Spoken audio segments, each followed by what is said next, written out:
Pemirsa, libur Lebaran, ribuan penumpang komuter lain relasi Jogja-Palur saling dorong untuk berebut tempat duduk dalam kereta di stasiun Tugu Yogyakarta pada kemarin malam. Di momen libur Lebaran ini, komuter lain Jogja-Palur mencatat rekor tertinggi penumpang harian mencapai 45.000 penumpang.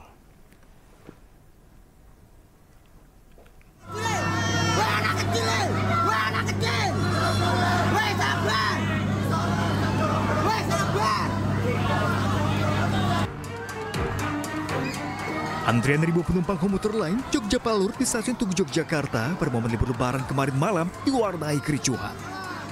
Saat petugas membuka portal pembatas, ribuan penumpang saling dorong memasuki peron demi berebut masuk gerbong untuk mendapatkan tempat duduk.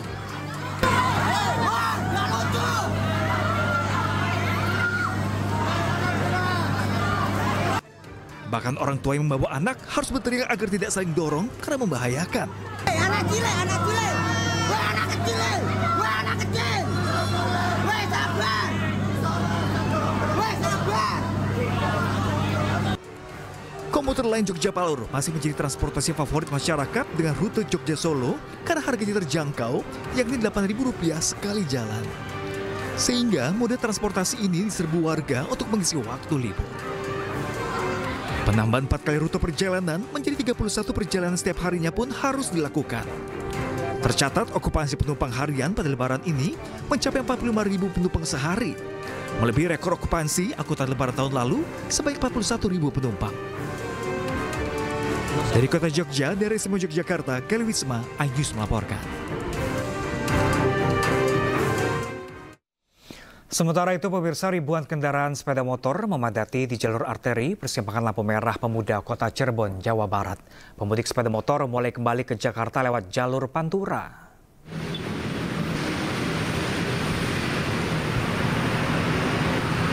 Ya, pemirsa, pemudik sepeda motor sudah mengantri di simpang 4 lampu merah jalur arteri Pemuda Kota Cirebon sejak pagi tadi.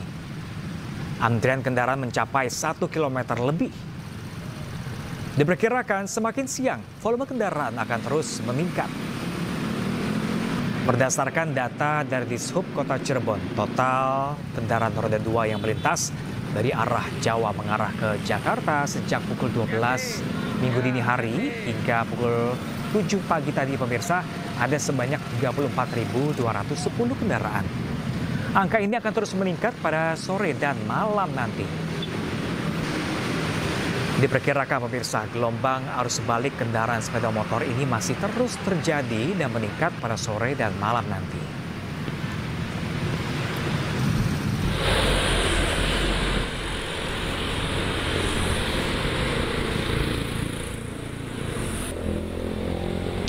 Ya, pemirsa, 6 hari setelah Lebaran, arus lalu lintas di Lingkar Gentong, Tasikmalaya, Jawa Barat juga terpantau ramai lancar. Pihak kepolisian memprediksi puncak arus balik di jalur selatan, khususnya Limbangan, Malangbong, dan juga Gentong, akan terjadi mulai hari ini hingga 8 April 2025. Sementara itu, rekayasa lalu lintas akan diberlakukan jika terdapat peningkatan volume kendaraan di beberapa titik rawan macet. Pemudik diimbau mewaspadai titik rawan penumpukan kendaraan di tanjakan Lingkar Gentong karena banyaknya kendaraan roda 4 dan roda 2 yang mogok. Selain tanjakan Lingkar Gentong, pemirsa, Simpang 3 Malangbong dan Pasar Lewo juga menjadi titik rawan kepadatan di jalur selatan.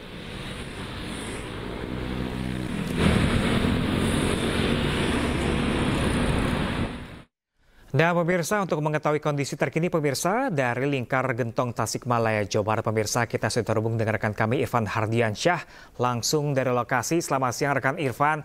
Jika sejak pagi tadi ramai lancar di sana, bagaimana dengan siang ini di sana?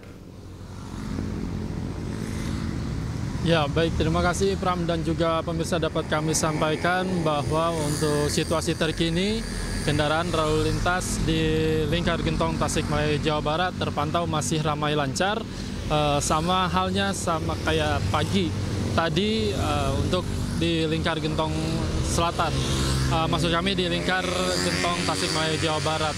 Dan dapat kami sampaikan juga bahwa pihak kepolisian ini menyampaikan bahwa untuk puncak arus balik ini akan terjadi pada tanggal 6 hingga 8 April 2025 dan Itu tepatnya hari ini. Namun di hari keempat dan juga hari kelima Lebaran ini dari pantauan kami dan juga data yang kami dapatkan bahwa kendaraan yang sudah melintas di jalur selatan khususnya di Lingkar Gentong ini mencapai lebih dari 70.000 kendaraan.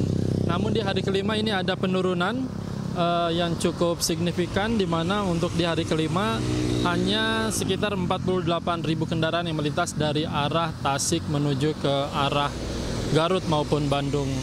Dan tentunya ini di jalur selatan sendiri banyak sekali trouble spot ataupun titik rawan kemacetan yang sering dihimbau oleh pihak kepolisian, di mana untuk di Lingkar Gentong salah satunya di tempat kami melaporkan saat ini di Tanjakan Gentong ini menjadi titik rawan kepadatan, yang mana seringkali terdapat beberapa kendaraan mulai dari roda 4 dan juga roda 2 mengalami mogok, dan itu menghambat terjadinya ataupun mengakibatkan kepadatan di Tanjakan Lingkar Gentong Tasikmalaya, Jawa Barat.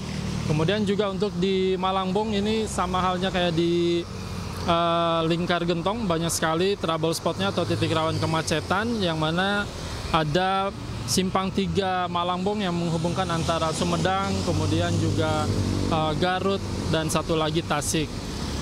Yang sering terjadi kemacetan juga ini di Pasar Lewo. Pasar Lewo ini merupakan banyak sekali aktivitas pasar yang jalanannya ini mengganggu para pengendara yang memang akan melakukan perjalanan arus mudik ataupun arus balik. Kemudian juga untuk di Limbangan ini ada juga trouble spot, di mana Pasar Bandrek dan juga persimpangan ataupun simpang 3 Lewigong ini menjadi titik rawan kemacetan. Dan tentunya pihak kepolisian ini juga terus menghimbau bagi para pengendara yang hendak melakukan perjalanan yang melewati jalur selatan, khususnya di Lingkar Gentong, kemudian Malangbong, serta Limbangan, untuk tetap berhati-hati dan fokus dalam berkendara. Kemudian juga pastikan kendaraan yang layak agar tidak menyebabkan kemogokan ataupun kemacetan di jalur selatan ini. Kemudian juga pastikan kondisi fisik yang sehat dan juga prima, Pram. Ya, Irfan Hardiansyah, Anda memantau sejak kemarin sudah berada di Lingkar Gentong, Tasikmalaya, Jawa Barat. Kalau menurut Anda, jika pantauan Anda saat ini ramai lancar, apakah memang puncak arus balik di Lingkar Gentong ini sudah berlalu, apa bahkan belum terjadi sama sekali?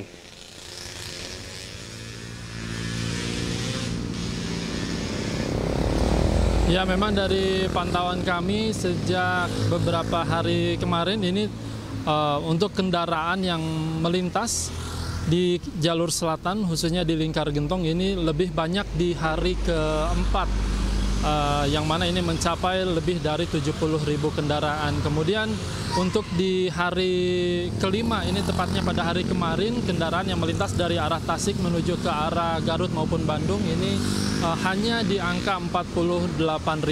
Ini pihak kepolisian menyebutkan bahwa untuk puncak arus balik gelombang 1 sudah terjadi pada tanggal 4 April 2025, dan tentunya ini pihak kepolisian akan terus mengupdate apakah memang tanggal 6 hingga 8 ini akan menjadi puncak arus balik di gelombang kedua, Pram.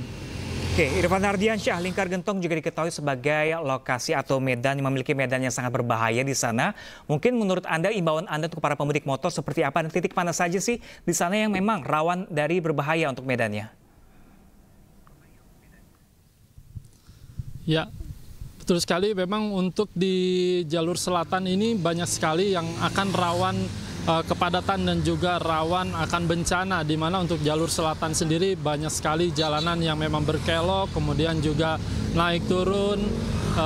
Untuk di jalur selatan sendiri ini yang harus diwaspadai ketika cuaca memang sangat ataupun cuaca lagi turun hujan, ini untuk diwaspadai akan bencana longsor. Maka dari itu pihak kepolisian terus menghimbau kepada para pengendara, khususnya bagi para pengendara roda 2 maupun pengendara roda 4 untuk tetap berhati-hati dan fokus dalam berkendara, karena untuk di jalur selatan ini banyak sekali yang akan rawan sekali akan terjadinya longsor. Maka dari itu pihak kepolisian terus menghimbau agar berhati-hati, kemudian juga tetap waspada dalam berkendara, Pram.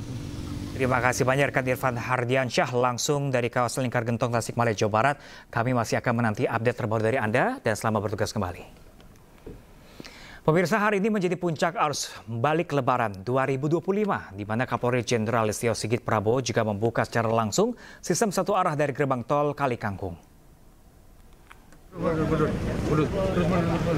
Kapolri Jenderal Polisi Listio Sigit Prabowo bersama dengan Menteri Perhubungan, Menteri Kesehatan dan juga Gubernur Jawa Tengah membuka secara resmi sistem satu arah yang dimulai dari gerbang tol Kali Kangkung sekitar pukul 9:30 pagi tadi. Ya, pemirsa, hal ini dilakukan melihat kecenderungan peningkatan jumlah kendaraan yang mengarah ke Jakarta dan juga sekitarnya.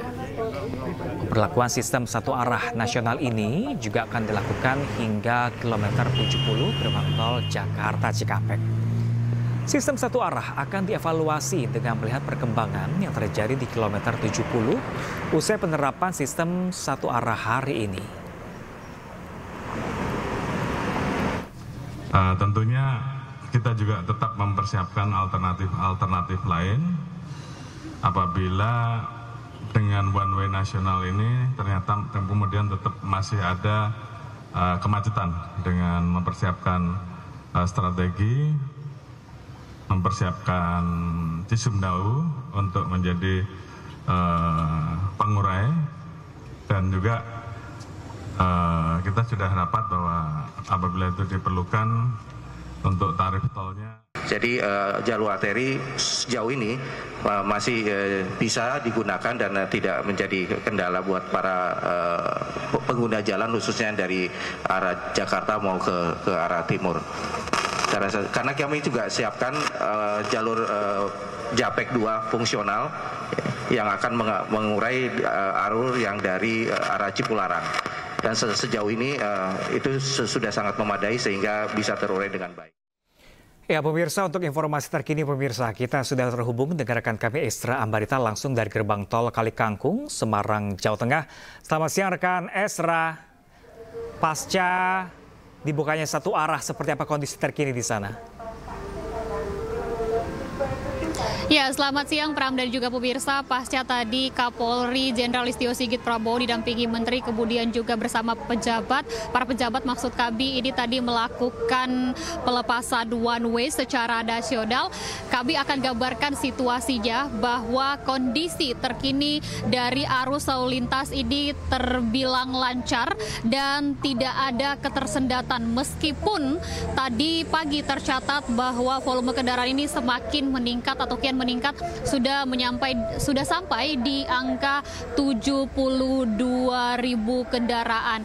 Nah, kalau sekarang ini terbilang lancar, kemudian untuk dari ketika masuk dari arah gerbang tol Kali Kangkung juga tidak ada ketersendatan sama sekali. Nah, ini diberlakukan one way nasional atau penerapan satu arah karena mengingat traffic countingnya ini sudah menyentuh di angka 5.000. Karena sempat Korlantas menyatakan apabila dari traffic counting ini menyentuh di angka 5.000 hingga di angka 6.000, ini artinya penerapan one way lokal akan diganti dengan penerapan one way nasional dari gerbang tol Kali Kangkung hingga diterapkan ke kilometer 70 ataupun di tol Cikampek. Tentunya ini menjadi tujuan dari pihak kepolisian untuk memecah kemacetan seiring dengan prediksi dari pemerintah bahwa hari ini sampai di hari esok adalah prediksi dari puncak arus balik maksud kami bagi masyarakat yang melakukan perjalanan dari arah Jawa menuju ke arah Jakarta. Sementara itu, kalau berdasarkan pemantauan kami, bahwa perjalanan yang mendominasi adalah perjalanan tentunya ini yang berplat B, kemudian juga berplat D, kemudian juga bus pemudik yang melintasi gerbang tol Kali Kangkung ini. Sementara itu, data yang kami dapatkan juga dari pihak kepolisian bahwa volume kendaraan ini diprediksi juga akan semakin meningkat, dan apalagi pemudik ini cenderung melakukan perjalanan ketika dari sore hari ke malam hari. Jadi volume kendaraan berdasarkan pemantauan kami beberapa hari terakhir ini lebih cenderung terjadi pada sore hingga malam hari. Namun pemirsa, tampaknya di siang siang hari ini volume kendaraannya juga semakin ramai dari pantauan kami sejak subuh hingga ke siang hari ini.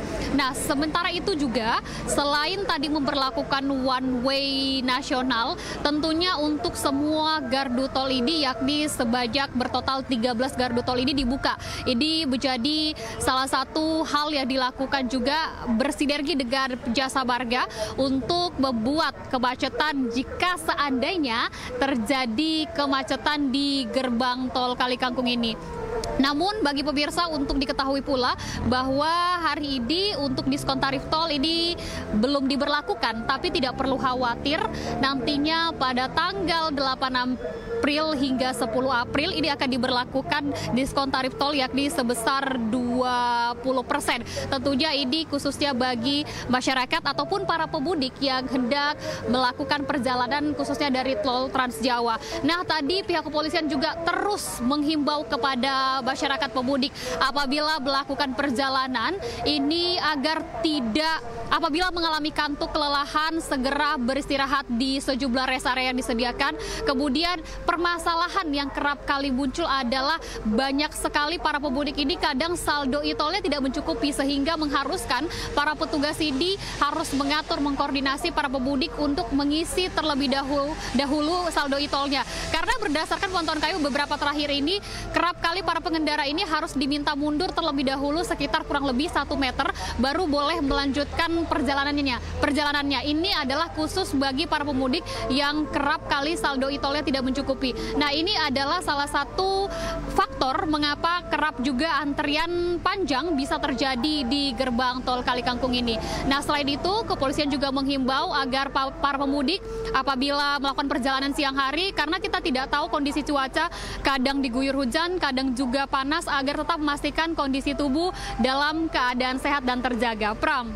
Baik, Esra Ambarita melaporkan langsung dari gerbang tol Kali Kangkung, Semarang, Jawa Tengah. Kami masih menanti update terbaru dari Anda dan selamat bertugas kembali.